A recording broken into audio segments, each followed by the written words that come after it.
मेरे वरिष्ठ सहयोगी उप मुख्यमंत्री श्री ब्रजेश पाठक जी, आयुष विभाग के मंत्री श्री दयाशंकर मिश्रा दयालु जी,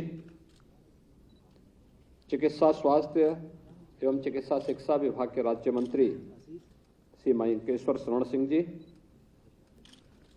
प्रदेश के मुख्य सचिव श्री दुर्गा शंकर मिश्र जी,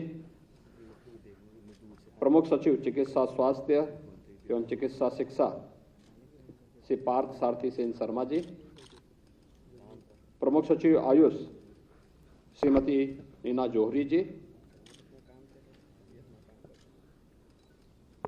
चिकित्सा स्वास्थ्य चिकित्सा शिक्षा एवं आयुष विभाग से जुड़े हुए सभी अधिकारीगण, सभी नवचयनित अभ्यर्थीगण और उपस्थित भाइयों और बहनों, आदरणीय प्रधानमंत्री जी की प्रेरणा से मिशन रोजगार के अंतर्गत आज लगभग 2500 प्रदेश के युवाओं को जो स्वास्थ्य के क्षेत्र में अपने कैरियर को आगे बढ़ाना चाहते हैं, नियुक्ति पत्र वितरण का एक कार्यक्रम यहां पर आयोजित किया गया है। मैं इस अवसर पर आप सभी नवचयनित अभ्यर्थियों का हृदय से बधाई देते हुए अभिनंदन करता हूं और आप सबके प्रति अपनी शुभकामनाएं देता हूं। मुझे प्रसन्नता है कि आज एक साथ 278 सहायक आचार्य जो लोक सेवा आयोग के द्वारा चयनित हुए हैं, जिनमें गवर्नमेंट जो हमारे मेडिकल कॉलेजेज हैं और जो हमारे अन्य मेडिकल कॉलेजेस बन रहे हैं, उन सब में इनकी नियुक्ति होनी है। एज ए लेक्चरर ये लोग वहाँ पे काम करेंगे। इसके साथ ही 2142 स्टाफ नर्स, जिसमें 99 स्टाफ नर्स राजकीय मेडिकल कॉलेजेस के लिए, 1554 स्टाफ नर्स स्वशासी राज्य चिकित्सा महाविद्यालयों के लिए और 489 स्टाफ नर्स आयुर्विज्ञान संस्थान सफाई के लिए नियुक्त हुई हैं। इसके साथ ही उत्तर प्रदेश लोक सेवा आयोग से चयनित 48 आयुष चिकित्सा शिक्षक, जिसमें यूनानी के एक प्रधानाचार्य, एक प्रोफेसर, 2 रीडर और आयुर्वेद विभाग के एक रीडर तथा होम्योपैथ विभाग के 43 लेक्चरर, इन सबको आज नियुक्ति पत्र कुल मिलाकर के यह संख्या 2468 यानी लगभग 2500 के आसपास है। इन सबको नियुक्ति पत्र एक साथ वितरित हो रहा है। यहाँ पे जो राज्य मुख्यालय पे आ सकते थे राज्य मुख्यालय में, बाकी शेष अन्य लोगों को प्रदेश के विभिन्न जनपदों में माननीय मंत्रियों और जनप्रतिनिधियों के माध्यम से नियुक्ति पत्र वितरण का कार्यक्रम वहाँ पे आयोजित हो रहा है। मैं इस अवसर पर प्रदेश के इन सभी लगभग 2500 ऊर्जावान चिकित्सकों को, पैरामेडिक्स को, नर्सिंग स्टाफ को, जो आज राजकीय सेवा के साथ अपने आप को जोड़ रहे हैं, उन सब का हृदय से अभिनंदन करते हुए उन्हें बधाई देता हूं, अपनी शुभकामनाएं देता हूं। पिछले 6.5 वर्ष में स्वास्थ्य विभाग ने अपनी सेवाओं में जितनी प्रगति की है, उसी क्रम को आगे बढ़ाते हुए आज 774 नई एम्बुलेंस और 81 एडवांस लाइफ सपोर्ट एम्बुलेंसेस यानी कार्डियक वैन के रूप में जिन्हें हम जानते हैं, इन सब का भी आज यहाँ पे कुछ ही देर में फ्लैग ऑफ होगा। इस अवसर पर प्रदेशवासियों को मैं हृदय से बधाई देता हूं, अपनी शुभकामनाएं देता हूं। हम सब जानते हैं कि जीवन में व्यक्ति के पास कितना भी धन संपदा आ जाए, कितना भी उसके पास वैभव आ जाए, लेकिन अगर उसका स्वयं का स्वास्थ्य उत्तम नहीं है तो उसके लिए इन सब का कोई मूल्य नहीं होता। हमारी परंपरा भी इस बात को कहती है कि शरीर माध्यम खलु धर्म साधनम, यानी जितने भी धर्म के साधन हैं ये सभी स्वस्थ शरीर से ही संभव हो पाएंगे। उत्तम आरोग्यता को प्राप्त करना, और आज तो ये मैं इसको महज संजोग नहीं मानता हूं, बल्कि ईश्वरीय कृपा से यह एक बहुत अच्छा वो है कि इसमें एलोपैथ के भी हैं तो आयुष से भी जुड़े हुए लोग हैं। एक साथ 2,500 ऐसी नियुक्ति पत्र वितरण का एक कार्यक्रम हो रहा है और यह प्रदेश के स्वास्थ्य विभाग के उत्तरोत्तर वृद्धि और उसके सुदृढ़ीकरण होने की दिशा में एक शुभ संकेत है। पिछले 6.5 वर्ष के अंदर प्रधानमंत्री मोदी जी के मार्गदर्शन में, उनकी प्रेरणा से प्रदेश ने अपने स्वास्थ्य सेवाओं को बेहतरीन किया है।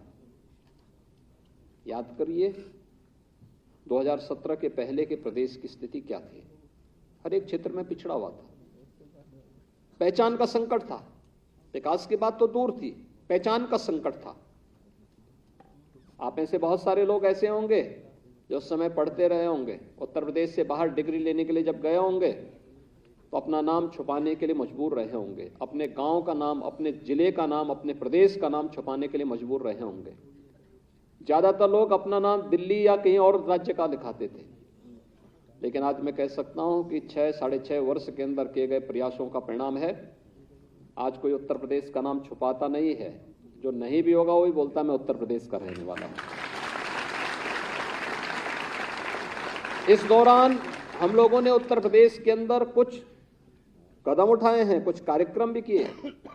अब याद करिए 1947 से लेकर के 2017 तक इन 70 वर्षों में केवल 12 मेडिकल कॉलेज प्रदेश में बन पाए थे। और अगर हम उससे पहले से देखें कि कुल मेडिकल कॉलेज 2017 तक कितने बन पाए थे, इनकी संख्या मात्र 17 थी। इस दौरान 18 मेडिकल कॉलेज तो क्रियाशील हो गए और 14 नयों का निर्माण हो रहा है, जिसको हम इस सत्र में और अगले सत्र में, जिन पर हम फिर से प्रवेश की प्रक्रिया को वहां भी प्रारंभ करने जा रहे हैं। मेडिकल कॉलेज के साथ नर्सिंग कॉलेज और पैरामेडिकल की भी कोर्सेज प्रारंभ हो, क्वालिटी दी जाए, जिसके बारे में डिप्टी सीएम पाठक जी बता रहे थे कि मिशन निरामया के अंतर्गत एक बड़े अभियान को आगे बढ़ाने का कार्यक्रम चल रहा है। क्योंकि चिकित्सक के साथ साथ पैरामेडिक्स और नर्सिंग स्टाफ की अपनी भूमिका है, वो बैकबोन होता है इस पूरी स्वास्थ्य सेवा का। और इस देश से क्वालिटी सेवा वे दे सकें, इसके लिए एक औपचारिकता नहीं, बल्कि हम इस दिशा में भी बेहतरीन प्रयास कर सकें, यह एक प्रयास प्रारंभ हुआ है। और उसी प्रयास के क्रम में आज हम सब यहां पर हैं। पहली बार प्रदेश में चिकित्सा और स्वास्थ्य की दृष्टि से अगर हम देखेंगे, इन सेवाओं के स्ट्रेंथनिंग के लिए हम लोगों ने प्रदेश में चिकित्सा शिक्षा में आमूलचूल परिवर्तन के लिए इनका अपना एक स्वयं का विश्वविद्यालय सरदार अटल बिहारी वाजपेयी जी के नाम पे यहां पे एक लखनऊ में बन रहा है। और उसी हमारी जो अटल मेडिकल यूनिवर्सिटी है, सभी प्रदेश के मेडिकल कॉलेजेस से एफिलिएटेड होंगे। उससे उसने कार्य करना प्रारंभ किया, युद्ध स्तर पर कार्य चल रहा है। स्वास्थ्य सेवाओं में बेहतरीन परिणाम भी सामने आए हैं। हम लोगों ने इस दिशा में जो प्रयास प्रारंभ किए, आज उसके परिणाम हम सबके सामने हैं। लगभग 10 करोड़ लोगों को आयुष्मान भारत में या मुख्यमंत्री जन आरोग्य योजना के अंतर्गत हम लोग आज के दिन पे 5 लाख रुपए की स्वास्थ्य बीमा का कवर दे रहे हैं। आज कोई गरीब ये नहीं कह सकता कि स्वास्थ्य सुविधा के अभाव में मुझे अपना उपचार कराने से वंचित रहना पड़ रहा है, क्योंकि चिकित्सक हमारे स्वास्थ्य के केंद्र हैं। गवर्नमेंट डिस्ट्रिक्ट हॉस्पिटल हो, सीएससी हो, पीएससी हो, इनमें तो स्वास्थ्य की सुविधा मिल ही रही है, मेडिकल कॉलेज में भी मिल रहे हैं। और किसी को अन्य मेडिकल कॉलेज में, प्राइवेट संस्थान में जाके करना है तो 5 लाख रुपए का स्वास्थ्य बीमा का कवर भी उसको उपलब्ध हुआ है। डायलिसिस की सुविधा 72 जनपदों में डायलिसिस की सुविधा उपलब्ध करवाई जा चुकी है। हर जिले में आईसीयू स्थापित हो चुके हैं। बेहतरीन स्वास्थ्य की सुविधाओं को आगे बढ़ाने के क्रम में 108 और 102 की जो एम्बुलेंस सेवा है उनके रिस्पांस टाइम को भी न्यूनतम स्तर पर लाने के प्रयास किए गए हैं और उसके भी अच्छे परिणाम सामने आए हैं। जब प्रयास प्रारंभ होता है तो परिणाम भी उसी प्रकार से हम सबके सामने प्राप्त होते हैं। आज 2 एम्स भी गोरखपुर में और रायबरेली में कार्य करना प्रारंभ कर दिए हैं। यानी ये चीजें दिखाती हैं कि जब डबल इंजन की सरकार होती है तो डेवलपमेंट की स्पीड भी कई गुना बढ़ जाती है और वह स्पीड हम सबके सामने एक और चिकित्सा स्वास्थ्य और चिकित्सा शिक्षा के क्षेत्र में है। तो हमारी ट्रेडिशनल मेडिसिन को भी प्रोत्साहित करने के लिए भारत सरकार ने आयुष मंत्रालय का गठन किया। उत्तर प्रदेश ने भी 2017 के बाद अपना आयुष विभाग, फुल फ्लेज आयुष विभाग को यहां पे स्थापित करके उसने कार्य करना प्रारंभ किया। आज आयुष विभाग के पास अपना स्वयं का आयुष यूनिवर्सिटी भी है। आयुष यूनिवर्सिटी के साथ साथ नए कॉलेजेस को भी मान्यता देने के क्रम में हम लोग तेजी के साथ आगे बढ़े हैं। हेल्थ एंड वेलनेस सेंटर की स्थापना हो रही है। तमाम अन्य कार्यक्रमों को तेजी के साथ आगे बढ़ाने के कार्य किए जा रहे हैं। इस क्षेत्र में व्यापक संभावनाएं यूपी में है और उन संभावनाओं को आगे बढ़ाने की दिशा से आज यहां पर आयुष विभाग के द्वारा भी कुछ आयुष के जो शिक्षक थे उनकी तैनाती के कार्यक्रम को आज यहां पे संपन्न किया जा रहा है। भाइयों बहनों, महत्वपूर्ण ये है, इसमें प्रिंसिपल का भी तैनाती हो रही है और साथ साथ सहायक आचार्य के रूप में आपकी भी लेक्चरर की भी तैनाती हो रही है। ये सभी लोक सेवा आयोग से चयनित हुए हैं। सबसे पहली बात तो यह कि चयन की प्रक्रिया पारदर्शी तरीके का होने का परिणाम है कि आज आप राजकीय सेवा के साथ जुड़ रहे हैं। याद रखना, आपकी गरिमा और आपका सम्मान तभी बना रह पाएगा जब आप समय के 2 कदम आगे चलने की सामर्थ्य रखेंगे। Principal head of the institution होता है। मेरा मानना है कि संस्था का हेड जैसा होगा पूरी व्यवस्था वैसे ही होगी। जहां अच्छे प्रिंसिपल काम कर रहे हैं, समय देते हैं, एक एक गतिविधि पे नजर रखते हैं, वहां पे हमारे मेडिकल कॉलेज भी अच्छे चल रहे हैं, मरीज भी संतुष्ट होता है, कर्मचारी भी टीम भावना से वहां काम कर रहे हैं और वहां पर जो व्यक्ति अपना ये प्रयास करता है वो स्वयं भी यशस्वी हो जाता है। लेकिन जहां पे लापरवाही होती है, टीम वर्क नहीं होता, व्यक्ति अपने तरीके से काम करता है, समय पे नहीं है, स्वयं आता है, किसी चीज पे ध्यान नहीं देता है, केवल एक औपचारिकता बना देता है, तो वह स्वयं तो गाली खाता ही है, हमें भी गाली खिलवा देता है। तो सबसे पहली बात तो ये है कि स्वयं गाली मत खाइए और हम लोगों को भी गाली मत खिलवाइए, ये जरूर ध्यान रखना। दूसरा, इस चीज को ध्यान रखने की आवश्यकता है कि हम एक लेक्चरर के रूप में जा रहे हैं, आपको क्लास तो लेनी है लेकिन ओपीडी में भी बैठना है। और मैं तो कहता हूं प्रिंसिपल को भी अपने विषय से संबंधित ओपीडी को करना चाहिए। 10 ही पेशेंट देखें लेकिन एक अंदाजा लगता है क्या है हमारा ट्रेंड, पब्लिक की आवश्यकता क्या है।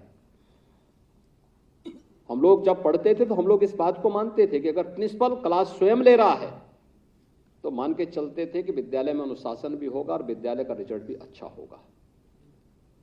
लेकिन जब प्रिंसिपल ही लेट में आता था तो मान लेते थे कि विद्यालय तो यानी वो व्यक्ति तो स्वयं अपने जीवन के साथ खिलवाड़ कर इन सभी बच्चों के भविष्य के साथ भी खिलवाड़ कर रहा है और गाली खाता था जीवन की। तो ये स्थिति कभी नहीं होनी चाहिए। और मेरा मानना है कि हर चिकित्सा शिक्षा से जुड़े हुए या आयुष से जुड़े हुए किसी भी लेक्चरर को असिस्टेंट प्रोफेसर हो, एसोसिएट प्रोफेसर हो या प्रोफेसर हो,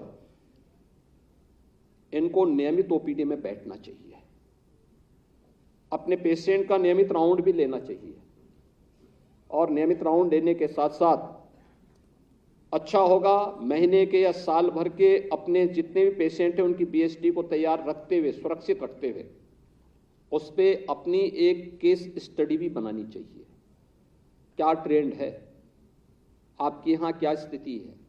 आप करेंगे ही नहीं, शोध ही नहीं करेंगे, कुछ काम करेंगे नहीं, अपना रिसर्च पेपर ही सबमिट नहीं करेंगे, कैसे नया परिवर्तन आएगा, कैसा नया परिवर्तन आएगा।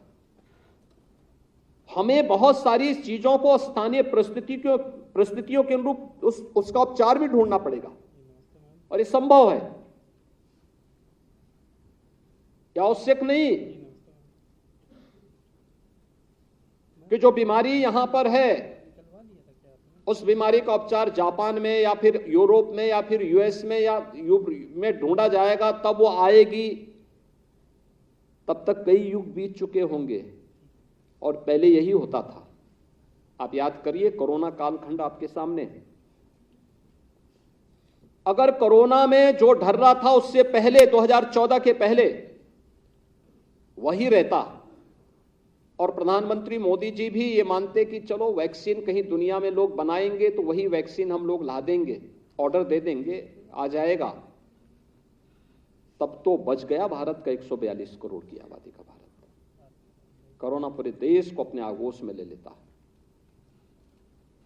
अगर कोरोना के आने के साथ ही लीडरशिप स्वयं नेतृत्व देने के लिए, उस चुनौती से जूझने के लिए सामने नहीं आती, 142 करोड़ के भारत को बचा पाना कठिन होता। प्रधानमंत्री मोदी जी ने पहल की, जनता को ही बचाया, पब्लिक उनकी एक एक बात को मानती थी, सिर आंखों में बिठाती थी, और साथ साथ उन्होंने रिसर्च के कार्य को भी प्राथमिकता के साथ आगे बढ़ा करके कोरोना की दस्तक के साथ मात्र 9 महीने में दुनिया की 2 सर्वश्रेष्ठ वैक्सीन भारत के नागरिकों की जान बचाने के लिए दे दी। और केवल भारत को ही नहीं बचाया, केवल भारत को ही नहीं बचाया, दुनिया के 100 देशों को अपनी यहां की वैक्सीन भी दी। यह होती है लीडरशिप,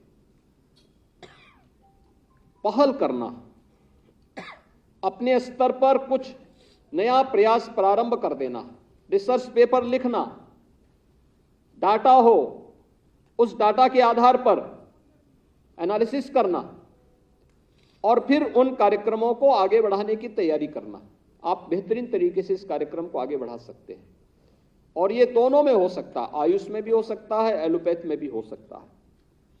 इन दोनों को इस दिशा में प्रयास प्रारंभ करने चाहिए, और कोरोना कालखंड में बहुत सारे लोग इस दिशा में कार्य करते थे। अगर हम शोध की संभावनाओं को ही बंद कर देंगे तो सब कुछ बंद हो जाएगा, हम दूसरों पे ही आश्रित रहेंगे, और यही होता था पहले। आखिर इंसेफ्लाइटिस से उत्तर प्रदेश में हर वर्ष 1200 से 1500 मौतें होती तो थी 2017 के पहले, और जब 17 में हम लोगों ने इसके लिए अभियान चलाया, अंतर विभागीय समन्वय के माध्यम से स्वास्थ्य और परिवार कल्याण मंत्रालय को हम लोगों ने नोडल विभाग बना करके इस कार्यक्रम को आगे बढ़ाया, तो आज परिणाम हम सबके सामने है। लोगों ने हमारे एक प्रयास की खिल्ली उड़ाई। पहले हम लोगों ने जब प्रभावित क्षेत्रों में साबुन वितरित किए, स्वच्छता के प्रति अभियान चलाने के लिए लोगों को आह्वान किया, परिणाम क्या था? 3 दिन तक ट्रायल चला था, मीडिया ट्रायल। ये देखो, बयानबाजी शुरू होती, गरीबों का अपमान हो रहा है। हमने जो स्वच्छता के कार्यक्रम को चलाया तो उसको भी ट्रायल किया गया था, और यही केवल यहीं तक सीमित नहीं था। जुलाई 17 में अभियान चलाया गया कि ऑक्सीजन से मौतें हो रही हैं, ऑक्सीजन के अभाव में मौतें हो रही हैं। हम लोग गए, संजोग ये था कि उस संस्थान में 3 दिन पहले मैंने स्वयं विजिट किया था।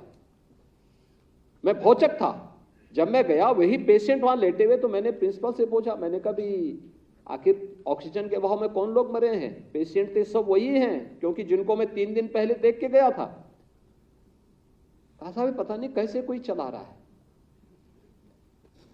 ये चीजें भी होती हैं, और आज वही इंसेफ्लाइटिस उत्तर प्रदेश में जहां 1200 से 1500 मौतें होती थी, ये मौतें लापरवाही थी, ये मौतें टीम वर्क नहीं था, ये मौतें गरीबों के प्रति उन लोगों का संवेदनहीनता का प्रदर्शन करता है जो जाति जाति के नाम पे समाज को भिड़ाने का काम करते हैं, कमजोर करने का काम करते, देश को कमजोर करने का काम करते हैं।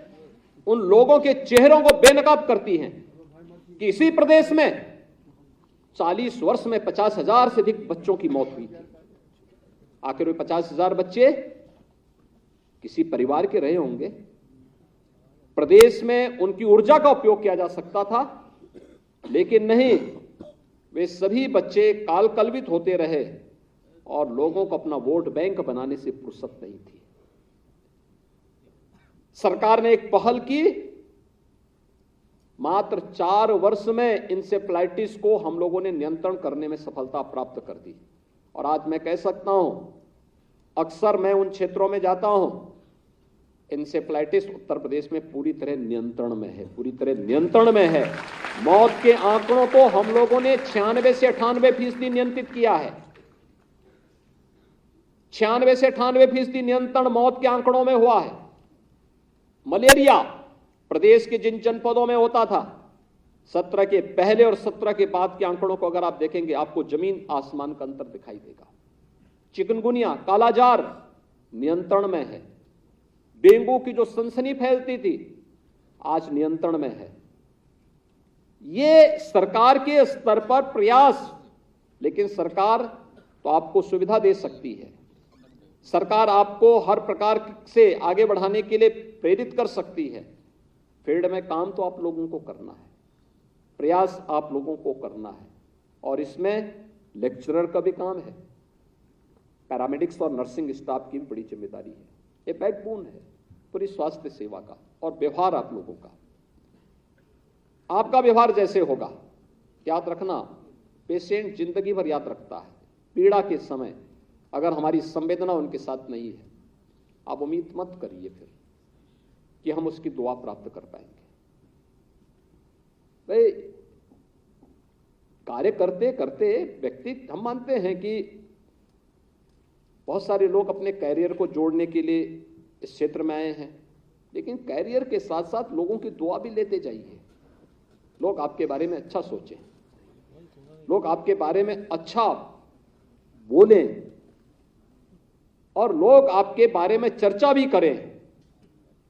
आपके व्यवहार पर निर्भर करता है। पेशेंट आया, पीठ थपथपा दिया, उसका बता दिया उसको, भाई स्वस्थ हो जाओगे, चिंता मत करो। इतना भर कहना, याद रखना, उस व्यक्ति को एक नया जीवन दे देगा। केवल एक बार आपके स्तर पर प्रयास किए जाने की आवश्यकता है। आप एक बार बोल देंगे, अगर आप देखते ही झल्ला करके पहले ही बोल देंगे कि अरे तुम कभी ठीक नहीं हो पाओगे, तो गया काम से। तब तो जो ठीक होने वाला है वह भी बेचारे को तो आधे तो आप लोगों का व्यवहार ही उसको वो कर देगा।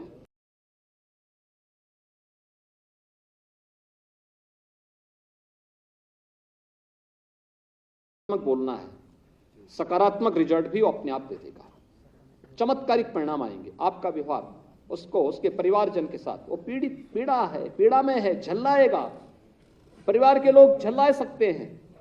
हमें उससे अपने आप को अलग करके रखना है, बहुत अच्छा व्यवहार करना है, सद्व्यवहार हमारा होना चाहिए, किसी के साथ भी दुर्व्यवहार न हो, इस बात का जरूर ध्यान में रखें।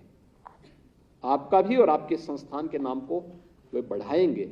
और आज इसीलिए सरकार का पहल है कि मैन पावर की पूरी आपूर्ति हो, चाहे वह आयुष विभाग के हों, चाहे वह स्वास्थ्य और परिवार कल्याण विभाग के हों, या फिर चिकित्सा शिक्षा विभाग से जुड़े हुए हों, सभी में पर्याप्त मात्रा में हम मैन पावर उपलब्ध करवा सकेंगे, लोगों को हर प्रकार की सुविधाएं उपलब्ध करवा सकेंगे, अन्य सुविधाओं को भी दे सकेंगे। इसी तरह से आज यहाँ पे एम्बुलेंस सेवा को भी आगे बढ़ाने का कार्य हो रहा है, और साथ साथ जो आज यहाँ पे तमाम एम्बुलेंस, यहाँ पे 774 एम्बुलेंस और साथ साथ 81 जो हमारी एडवांस लाइफ सपोर्ट एम्बुलेंस है, इसको भी संचालित किया जा रहा है। आप याद करिए, 17 के पहले लाइफ सपोर्ट एम्बुलेंस तो यूपी में नहीं थी। भारत सरकार उस समय देना चाहती थी,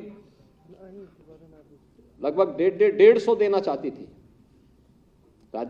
17 के पहले की सरकार ने मना कर दिया। यानी लाइफ सपोर्ट एम्बुलेंस की उनके लिए कोई उपयोगिता नहीं थी, वे ये मानते थे।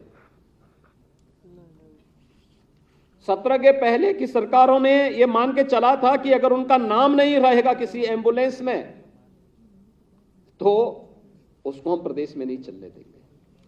जब हम मार्च 17 में आए, हमने अचानक पत्र पढ़ा भारत सरकार का कि भारत सरकार फ्री में 150 लाइफ सपोर्ट एम्बुलेंस देना चाहती है। तो हमने अपने तत्कालीन मंत्री से कहा, मैंने कहा भी आप तत्काल जाइए, स्वयं जाइए और भारत सरकार की प्रति कृतज्ञता ज्ञापित करिए कि लाइफ सपोर्ट एम्बुलेंस ये हर जिले में 75 जिले हैं, हर जिले को हम 2-2 एम्बुलेंस दे देंगे। भाई बड़ी लोगों की जान बचाएगी ये। और उत्तर प्रदेश ने 17 मई में ये सभी एम्बुलेंस ली। इसके बाद हमें 100 और एम्बुलेंस मिली और फिर बाद में CSR में भी बहुत सारी विभाग ने अपने स्तर पर भी बहुत सारी क्रय की। आज लगभग 450 से ऊपर लाइफ सपोर्ट एम्बुलेंस यूपी में काम कर रही है। आप सोचिए, हजारों लोगों की जान को बचा रही हैं, ये हजारों लोगों की जान को बचा रही हैं। जो गोल्डन आवर होता है किसी भी पेशेंट के लिए, एक्सीडेंट के समय, किसी अन्य समय, बड़ी महत्वपूर्ण भूमिका इस एम्बुलेंसेस की होती है और इनमें ट्रेन्ड मैन पावर की होती है। ये सभी आज फ्लैग ऑफ की जा रही हैं। प्रदेश के लिए आज 81 ऐसी लाइफ सपोर्ट एम्बुलेंस भी उपलब्ध कराई जा रही हैं। मैं स्वास्थ्य विभाग को इसके लिए हृदय से धन्यवाद देते हुए प्रदेशवासियों को बधाई देता हूं कि इन सभी सुविधाओं का लाभ हमारे प्रदेशवासियों को या प्रदेश में आने वाले सभी अन्य जो नागरिकगण हैं, कोई भी आएगा, स्वास्थ्य की सुविधा तो सबके लिए है। अरे स्वास्थ्य की सुविधा यहां तक की है कि लक्ष्मण जी को जब शक्तिबाण लगा था तो रावण के चिकित्सक ने उपचार किया था। तो चिकित्सक तो सबका उपचार कर सकता है, चिकित्सक के लिए सब बंधनें नहीं होती हैं। इसलिए हम सब इस बात को ध्यान में रखेंगे, जो आएगा हमारे पास हम उससे ये नहीं पूछेंगे कहां के रहने वाले हैं। एक ड्यूटी, एक डॉक्टर का धर्म हम निर्वहन करेंगे, एक पैरामेडिक्स के, एक स्टाफ नर्स का धर्म निर्वहन करते हुए उसको बेहतर स्वास्थ्य सुविधा हम उपलब्ध करवाएंगे। इस विश्वास के साथ मैं आज के इस नियुक्ति पत्र वितरण के लिए प्रदेश भर में आयोजित कार्यक्रमों में जितने भी अभ्यर्थीगण नियुक्ति पत्र प्राप्त कर रहे हैं, उन सबको मैं एक बार उनको और उनके परिजनों को हृदय से बधाई देता हूं, अपनी शुभकामनाएं देता हूं। लोक सेवा आयोग को हृदय से धन्यवाद देता हूं कि उन्होंने समयबद्ध तरीके से अपने कार्यक्रम को पारदर्शी तरीके से आगे बढ़ाया है और विश्वास व्यक्त करता हूं कि आप लोग शासन की मंशा के अनुरूप बेहतर परिणाम देने में सफल होंगे। आप सबके प्रति मेरी शुभकामनाएं।